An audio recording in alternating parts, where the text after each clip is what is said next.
Ada pekerjaan-pekerjaan misalnya yang jual rokok itu pekerjaan yang haram. Kerja di pabrik rokok juga adalah pekerjaan yang haram. Prinsip yang pertama, jangan melihat pekerjaannya dulu. Nanti kita baru melihat kerjaannya. Bagaimana mencari solusi andai kata itu tidak boleh semua, apa solusinya? Itu yang saya tanyakan. Ke pabrik rokok berapa ratus ribu pekerja di pabrik rokok? Mayoritas Muslim. Lalu kalau kena PHK karena diharamkan, kita sudah siap lapangan kerja atau belum? Kalau sudah siap, silakan. Baik-baik saja. Satu itu. Jadi saya tidak mau berbicara yang mana kerja di sini tidak boleh. Oke, sudah kita terima umpamanya. Tapi saya mikirkan solusinya, bukan masalah lapangan kerjanya saja. Itu yang penting. Bismillahirrahmanirrahim. Assalamualaikum warahmatullahi wabarakatuh. Alhamdulillahi rabbil alamin. Wal aqibatu lil muttaqin. Wala udwana illa 'alal zalimin. Kal mubtada'ati wal musyrikin. Ashhadu an la ilaha illallah ilahul awwalin wal akhirin wa ashhadu anna Muhammadan abduhu wa rasuluhu wa khairatuhu alal khalqi ajma'in wa sallama tasliman katsira. Kembali bersama saya Zulkarnain El-Maduri. Kali ini pembicaraan terkait dengan rokok.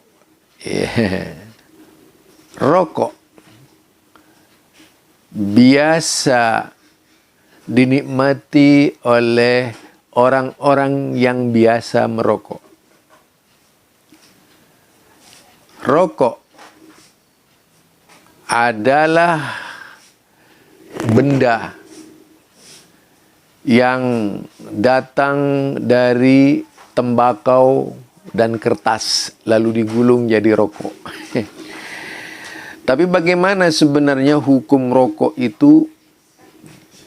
Kalau melihat pemaparan dari Habib Lutfi, ya, kita tahu Habib Lutfi adalah seorang Habib yang sangat terkenal, tanpa mengurangi hormat kepada beliau ketika berbicara soal solusi, yaitu bagaimana cara mengharamkan rokok tanpa pengangguran.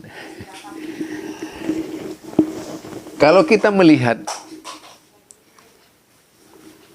dari perjalanan penegakan hukum Islam di zaman Rasulullah Sallallahu Alaihi Wasallam, misalnya berkaitan dengan minuman, berkaitan dengan babi, kan tidak pernah kemudian Rasulullah berpikir bagaimana solusinya orang yang dagang babi itu supaya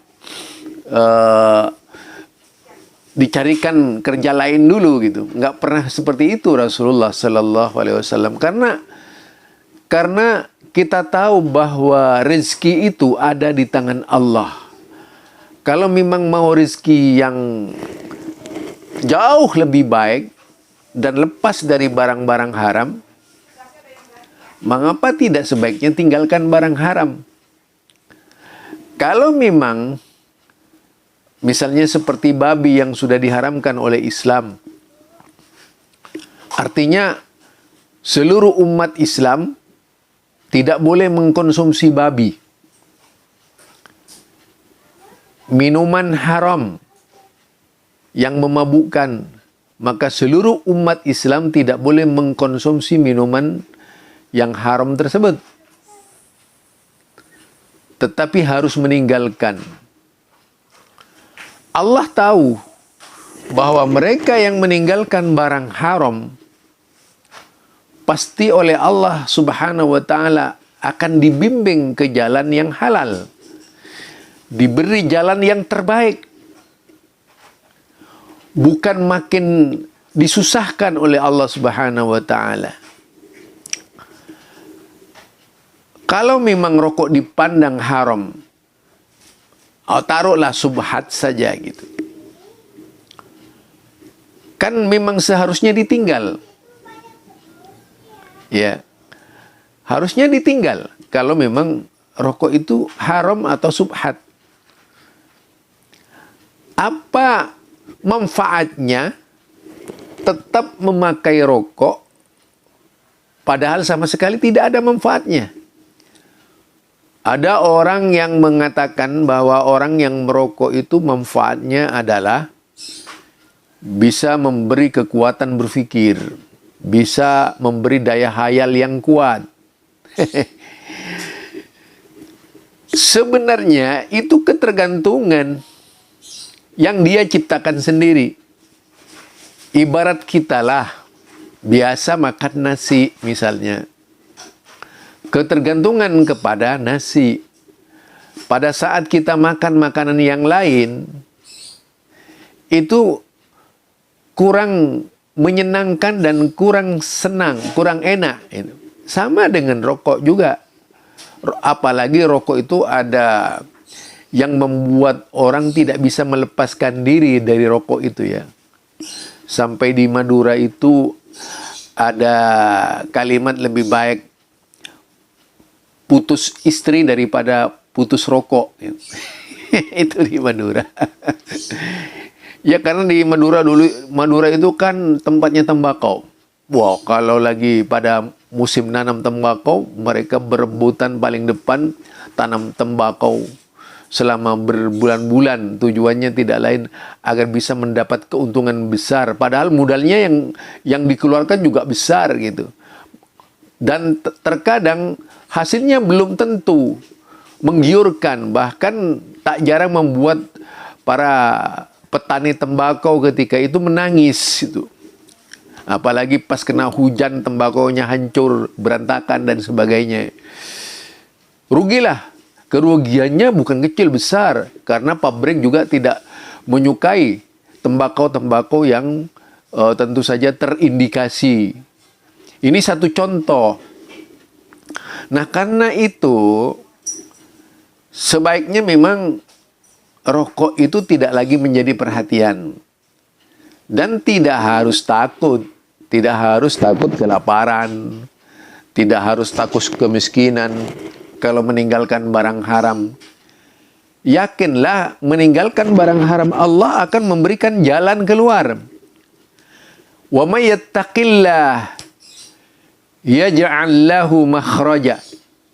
Orang yang bertakwa kepada Allah pasti Allah memberikan jalan keluar. Mengapa harus takut dengan lapar? Seharusnya tidak perlu takut dengan kelaparan. Allah itu memberikan rizki pada setiap hamba-hambanya sesuai dengan takaran. Itulah. Jadi ada takarannya masing-masing. Mereka tidak akan dibiarkan mati kelaparan oleh Allah Subhanahu wa taala. Karena Allah memberikan jaminan bagi siapapun yang takwa pasti ada jalan keluar. Itu bukan dicari solusinya baru diharamkan, tapi tetap membiarkan hamba-hamba Allah berbuat dosa. Jika itu sudah dipastikan haram, berarti seluruh umat muslim yang berada dalam ruang lingkup wilayah rokok tadi itu bisa dikatakan senantiasa mengkonsumsi barang haram, makan dengan cara haram dan sebagainya. Hingga ada suatu riwayat hadis sahih. Jadi orang yang selalu berdoa kepada Allah Subhanahu wa taala tidak diterima doanya. Sampai Rasulullah mengatakan wa malbasuhu haramun wa mat'amuhu haramun. Makanannya haram, minumannya haram, masrabahu haramun, pakaiannya haram. Lalu bagaimana doanya bisa diterima? Lah, jadi kalau kita sudah meyakini agama sebagai kebenaran, Tidak satu pun pekerjaan yang ada dalam kehidupan kita melainkan harus ikut aturan agama. Tidak boleh lagi berpikir dengan akal-akalan bagaimana kita itu, yaitu memberi solusi terhadap barang yang diharamkan itu tadi. Kita yakinlah Allah pasti memberikan jalan keluar kepada mereka yang meninggalkan barang haram tersebut. Harusnya begitu pemikiran yang benar menurut saya. Tidak justru mengulur-ngulur waktu yang pada akhirnya tetap mempertahankan barang haram itu sebagai konsumsi. Kalau itu sudah diyakini sebagai barang haram, sudah pasti kesepakatan yang harus dilakukan ya harus diamalkan dan dilaksanakan sebagai bentuk sikap ketaatan kepada Allah Subhanahu wa taala. Barangkali ini saja dari saya, Zulkarnain El-Maduri. Mudah-mudahan bisa menjadi pencerahan dan juga perbandingan kepada Habib Lutfi. Yakinlah bahwasanya Allah, wa may yattaqillah yaj'al lahu makhraja wa yarzuqhu min haitsu la yahtasib. Wa may yatawakkal 'ala Allah fa huwa hasbuh. Innallaha balighu amrihi qad ja'ala Allahu likulli syai'in qadra. Jadi nggak ada yang perlu disesalkan, nggak ada yang perlu ditakuti dengan menetapkan sebuah hukum itu. Kalau memang hukum itu menuntut untuk meninggalkan sesuatu yang haram, ya udah tinggalkan saja, nggak perlu berpikir lagi. Karena Allah pasti menggantikan yang lebih baik. Ini saja dari saya. Subhanakallahumma wa bihamdika asyhadu an la ilaha illa anta astaghfiruka wa atubu ilaik. Assalamualaikum warahmatullahi wabarakatuh.